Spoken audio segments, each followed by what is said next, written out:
সরকারের ভালো খারাপ মন্দ এসব নিয়ে, কিন্তু তার থেকে কি বেশি আলোচনা হওয়া এখনো উচিত ছিল না যে দানব হাসিনা এই দেশটাকে কতটা ধ্বংস করে গেছে?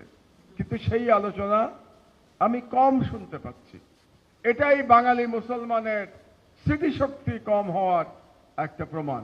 এবং আপনারা জানেন যে 9 দিন আগে নির্বাচন শেষে আসার পরে 5 দিন জেলে ছিলাম, এবং এই 5 দিন জেলে থাকা অবস্থায় বাংলাদেশের সর্বশ্রেণীর নাগরিক আমাকে যে ভালোবাসা দেখিয়েছেন, আমাদের ডায়াসপোরা বিদেশ থেকে যে ভালোবাসা দেখিয়েছেন, তার কৃতজ্ঞতা জানানোর ভাষা আমার নাই।